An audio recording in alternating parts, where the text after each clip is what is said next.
What's happening, friends? Welcome back for another episode of Waynecast. So, special episode today. We have no guest. However, we do have a new co-host. So, joining me for his first formal episode as a co-host on this show is Chris Williams. Hey, everybody. How's it going? Thanks for having me. Yeah, having you forever now. Yeah, having you permanently. So, for those of you who don't know, Chris is our digital architect here at Wayne Media. He's also my cousin. And what's funny about that story is you being my cousin did not get you the job. Right. Because we were not remotely close at all. Not even a little, yeah. So, Chris, for the folks at home, give a quick background to yourself and who you are and what you do. Well, most of my time in my professional career has been cooking or somewhere in a kitchen, doing different, retail jobs. Then, we both went to one wedding, a different cousin's wedding, and we were sat at the same table. And I said, catching up with you. And I said, man, I hate my job. And you're like, oh, really? Like, hey, why don't you apply? We're looking for somebody. So I said, all right, I'll give it my best shot. I have literal no idea what you do, but sure, let's wing it. And, just put on my big boy pants and tried my best. So. Yeah. And what I love the story we were talking about what the interview process was like during that, because you thought you bombed it. I definitely sweating bullets is an understatement. So yeah, it's like my first real, because in my retail jobs, it's like GameStop, Bob Evans, McDonald's, all these little smaller jobs that you get out of high school, right? So it's I'm fresh out of college and I have a degree in computer hardware and computer networking. So I have to use them because I'm paying for them. And so we go to luckily I get the interview and I show up and it's you and Johnny, the engineer. And so they're asking me, typical tech questions. And the one question is, what networking have you done in the past? And the one thing that I have done was hook up a small wireless router at an old place because I was the only person that knew tech at the job I was at. So I was like, yeah, I could hook up a wireless router. So I used that as an example to get the job. And I'd stumbled through it about as well as I'm stumbling through it now. But yeah, it was a nightmare. And then they're like, oh, okay, well, this is a real job. It's not something that your dad can do for you. But yeah, so it was very nerve-wracking. But luckily I got the job and, just do my best every day to learn as much as I can and not look like a fool. Yeah. And by the time it was over, I had jumped over and went to Wayne Media and you were able to run that whole show by yourself. Worked out. So, yep.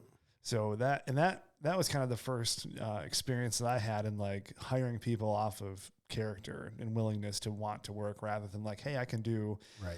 I'm a 10 out of 10 in Excel and I can do all this and that. Yep. And it's that's great, but personality wise, you kind of suck, right? And that's why that personality. I was the opposite. I'm willing to dedicate my life to learn and do whatever I can to make your life easier and make this company the best it can be. But I don't know anything, so you have to give me, that chance. A little bit of time, and then when we started. When it was clear to me that I was going to start doing, more of the marketing and website development route, you started helping me on some designs. I think Thatch was probably the first website that we did together. Yep. And that was hey, let's just, hit up all of these forums on Squarespace to make sure that we, can accurately do, this job. And every website, still as it is today, it was a learning project. Back then, it was a much bigger learning curve. YouTube University. Yeah. But that was the cool thing though, is even in the beginning when it was we had one larger website that we put together on a Saturday. Don't want to shout them out because they're not particularly great people.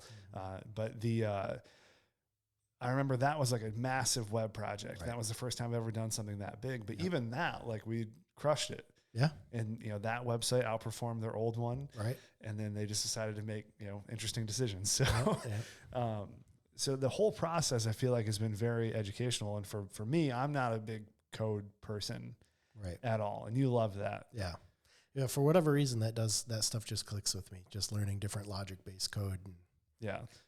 Because I remember when it was like the first couple websites I did before you were on board, and it was like, they're like, oh, here's the CSS. And I'm like, come on, man. I was like, I don't know what I'm doing. And then, over time I've picked it up and, can do it, but not nearly as well as you can. And that's why you're doing what you're doing. Yeah. Right. And I'm not. Yeah. So a day in the life for you as digital architect, web developer, you're running all of our projects on the website front. Yep. Yeah. We got a ongoing list of websites, and we are juggling all of them. So whether it's, we have our retainer projects that I'm keeping up on, maintaining their stability and SEO, and then working on the new guys, getting them up and launched, and working on design, copy, CSS, all that stuff. Yeah. So from your perspective, what has it been like? So you started in June of 2020. Yeah, something like roughly that. In that. Yeah, 2019, 2020, should be just stricken from the record. I don't really know what happened those years. Was it the same year? I felt like it. So what's been your perspective as someone that's come into this and seen the growth that we've had? It's crazy. Like I said, most of my stuff has been retail jobs where it's these companies existed longer than I have. So all of their procedures are already written down in a book. This is the way we've been doing it for 50 years. And this is how we're always going to do it. And so there's not hey, we're doing good, this month, or, you don't really see that company grow. You don't see McDonald's grow when you work there for 3 years. Right. You know what I mean? And I've worked here for a year and a half, almost 2 years now. And from where we started working in your basement to having a real studio and camera equipment and microphone equipment and, all of this stuff, and running, Wayne Media, it's wild. Yeah. So it feels like it's been years. Oh, for sure. Yeah. When I even think back in this place, it's like it was January. Yeah. When we were officially done, February 1 when we launched, and it feels like we've been here years. Yeah. And that was almost 100 websites ago. Yes. So that's the other thing too, is the amount of websites we're able to put out has been crazy. I think last year we did, I can't have the exact numbers, but it was like 60, 70-ish. Yeah. And then, this year we wanted to hit 100. Yep. And we're close. I think we'll be close. Yeah. When the dust settles. So we'll be real close. I think I remember, when we were moving in here, I think we were right around the 60 mark. So we're pretty close. Yeah, so it's been a wild ride, but one thing I wanted to talk about for today's topic is how bad website companies are in terms of holding assets hostage from their customers. And there's a lot of different schools of thought, and I'll lay this out in the two ways that I think I've seen it used the most. And so let's say, Chris, you got Chris's websites, and you bought all of your clients' domains. You went to GoDaddy, you registered them, you're a GoDaddy authorized reseller. You bought them through your website, and or through your company. And then, so Johnny comes in and says, hey, I need a website. You're like, I got a domain for you. And then you build the website on WordPress. You own the servers. You have the WordPress template or whatever it is you're using. And then you point the domain that you purchased towards Johnny's website, which is on your servers. Right. Nowhere in there did I say that Johnny owns any of those three things. Yep. And I get it from a company perspective, you saying, hey, if we control all the assets, we control the client. Right. And they have to be beholden to us. Right. And what happens is a company will get frustrated because of the lack of response time, or the website isn't performing well, or the changes aren't being done the right way. And they say, hey, I want to bounce. And they say, great, go build a new website. Right. Because this one's ours. Mm-hmm. Or they might say, hey, we'll export your files to you. And then you can go get your server. You haven't paid for this domain, and it's a way to hold a business hostage. So that way they don't have to worry about as much about keeping people on retainer because they hold all the keys. Right. Yeah. The domain too, like you're stuck without, you don't have your domain anymore. So people are used to going to your site you can't take that with you. So it's, you know, on internet terms, you're starting over. Exactly. And yeah, all of the age of the domain, anything that factors into any type of meaningful SEO is gone. And what's worse is they might register through like a terrible domain company, not GoDaddy. GoDaddy is probably the best in terms of, you know, ease of transfer. Right. But they might use register.com or, you know, that Wild West. Yeah, Wild West. And it's frustrating to me because we have clients coming to us weekly that are saying, here's my solution, or here's my predicament. What do we do? And every time, yes, we can help, but we need to track down 3 people to get the keys to the server, to get the keys to the domain, to get the keys to the email. And it becomes really frustrating. So the biggest thing that I have for businesses is if you're going to do a website, make sure you own all of the assets. Right. Yeah, that's definitely square one, because, you know, you don't really know where you're going to be. And, you know, you're kind of just leasing from them. And once you go, it's still theirs. Yeah, and one of the clients we had recently, she said, okay, so we built her website in Squarespace. We are working on transferring her domain from one GoDaddy account to hers. And she said, okay, so what happens if your company goes out of business? What do I do? She's like, I'm not a web developer. What should my best course of action be? And I said, well, you have the file for your domain. You have access to that. You're paying for it. I'm not paying for it and billing you. You're paying for it. You have the website. It's transferred over to you. You own it.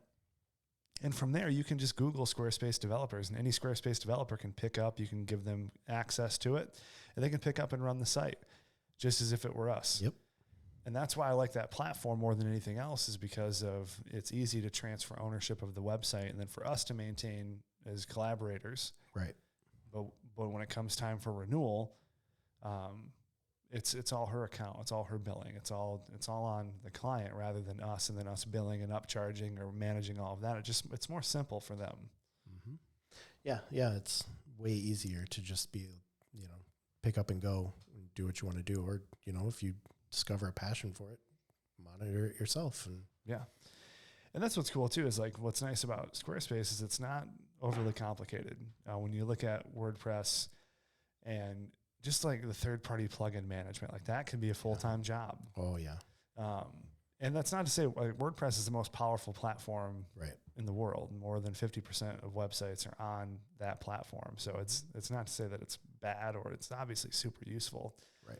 But for the small business, for the people that are in our area, it's not my first choice. It's overly complicated.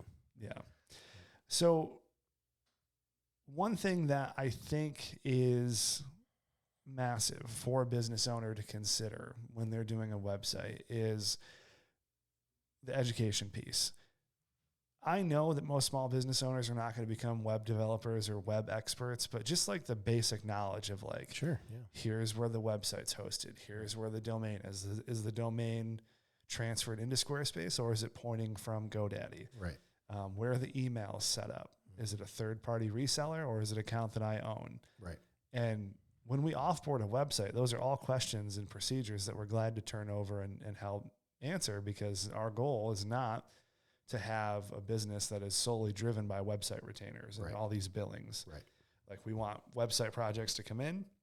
If they stick with us for maintenance, that's excellent. If they don't, it's the same outcome. We want them to be successful. So we don't want to hold, anything over their head. Right. If the website's paid for, it's theirs. Transfer it over and move on. Yeah, I think it's kind of scary that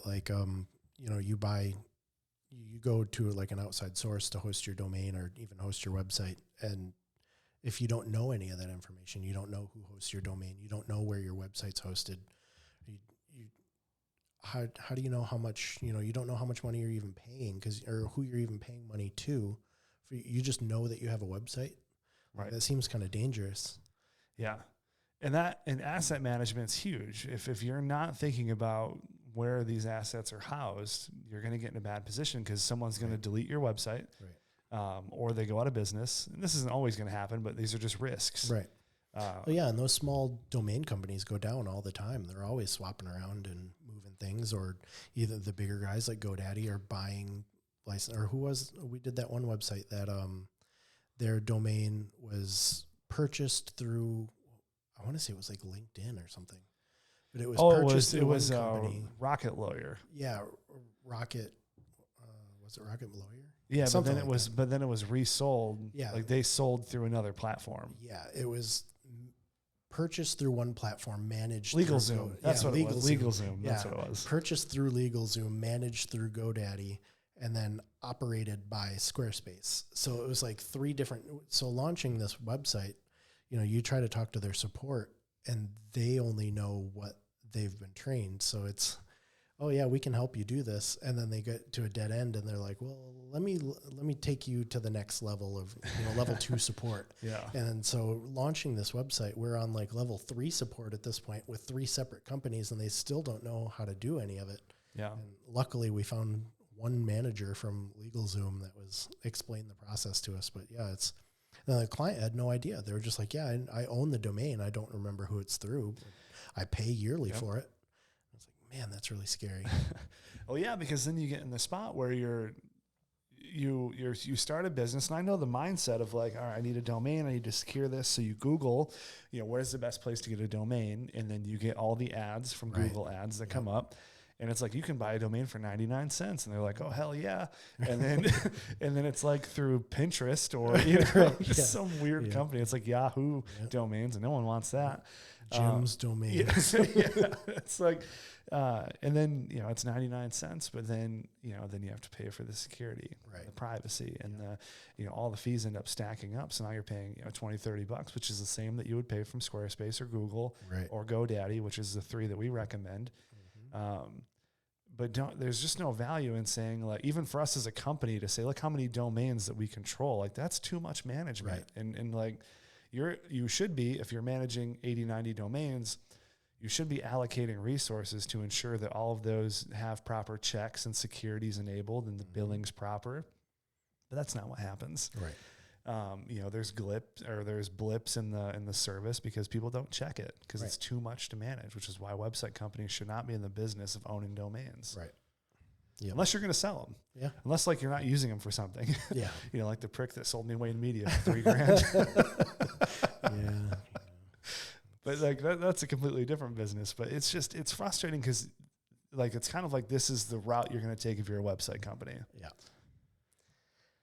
And I feel like as we get further and further into this, like we don't have a lot of web developer friends in the community because we're very different than everybody else. Yeah. Yeah. Everybody wants to have that. Well, yeah, we'll sell you the domain, we'll build your website, but then you're hooked for us. And then it's kind of like an apartment, right? Where you sign the lease and then each year it goes up a little bit until you just, all right, now I have to figure this out because the price is getting astronomical. Yep. And so it's, yeah, it gets to a point where it's unattainable for a business to be able to keep doing all of that because they don't know what they're getting. Right. The maintenance isn't there. The response time isn't there. And that's the biggest thing I've heard.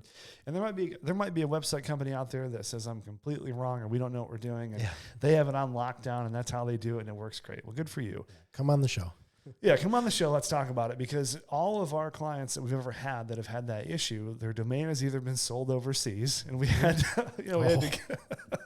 we had to do some very creative work on SEO to make a certain website not come up, or it's just been it's been from a perspective of the client's really frustrated because they don't know what the process is for your company, right? And that means you did a really bad job explaining things to them. So if someone wants to make a change, what do? What's the process? What's the response time? Who is their contact? Right. Like I like always having say, hey, this is Chris. He's going to be the one that's going to handle this. Or this is Madison. This is going to be the person that's going to handle this. Right. It's much more personal. I think that's why our web retainer retention is, plus 90% because we're not slow at responding on things. Right. Yep. That's usually my goal is to try to fix the problem in a minute or less, because it's generally like, hey, there's a typo here, or like, hey, can you add this real quick or put this listing up? Like, yeah, sure. Like, And that's what people want. They want to at least be heard, even if it's like a big change, it's like, yeah, we're on it.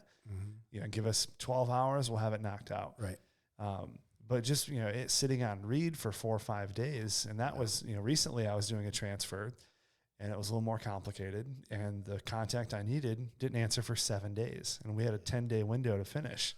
Yep. And it's like, dude, like you wonder why they're leaving. Yep. It took 7 days for you to respond to her request. It wasn't even me. It was Right. it was your client that said it. You know, so it's just it gets to the spot where it's like, what are we doing here?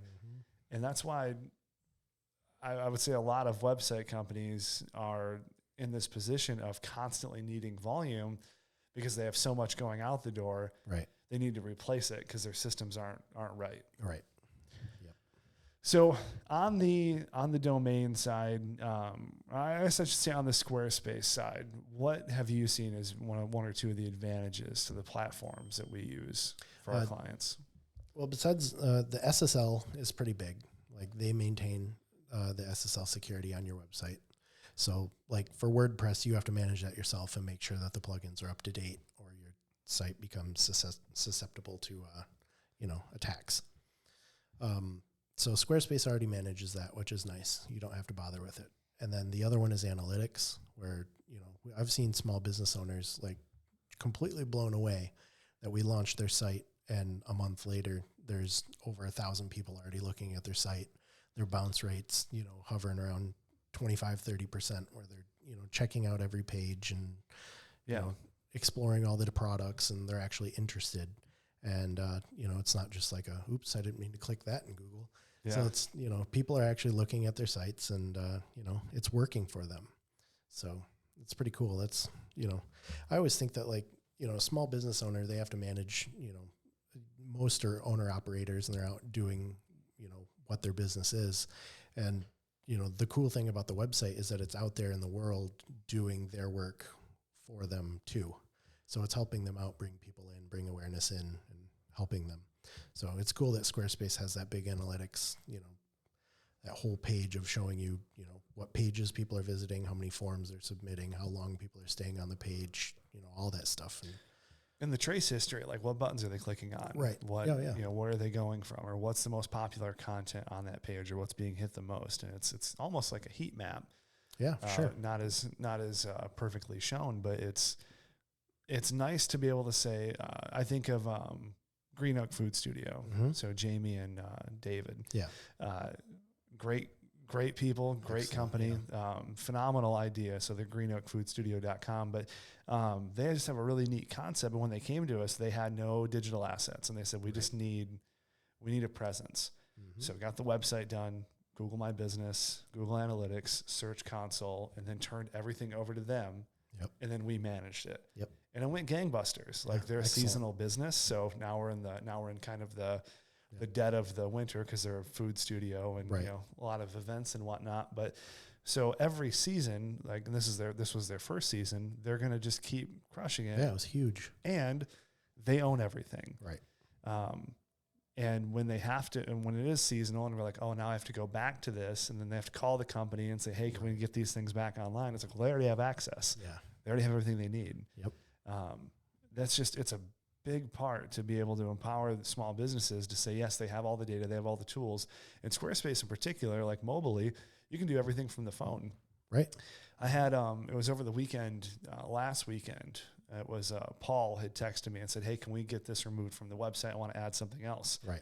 I was driving, or Beth was driving, and stopped. I didn't do it on the phone. I saw what you were going to say. Yeah. Like, I know you were driving. More like case, Beth, hold the wheel. In this case, that's not what happened. But usually, yes, that's what happened. Beth, take the wheel. I need to take this. And she'd be like, no, do it when we park. I don't want to die. But she wasn't in the car. Right. So got the phone out, deleted the image, got the spacer out of there, and then saved it and published it from the phone. Yep. Nice. And that's how fast it is. And that's what's nice for clients, because they can look on there, all their analytics, their e-commerce, their sales, everything is in one spot. Yep. And it's not like, well, you open the Shopify app or you open the Stripe app. Mm-hmm. It's just really nice. Right. And whether you're using us or somebody else, it's a really good, if you're a small business owner, Squarespace, they should be sponsoring the show. I think they might actually be with that new referral program that we were talking about. Right. So, but that's a really all-in-one platform and solution for a small business. Mm-hmm. And it has out of the box SEO. Right. Yeah. I love how fast it is to be able to do stuff like that when Paul calls and says, hey, we need this swapped out. And then you're literally doing it on the phone. So then you say, that's already done.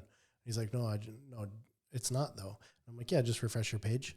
He's like, oh, cool. Sweet. Thanks. All right. Yeah.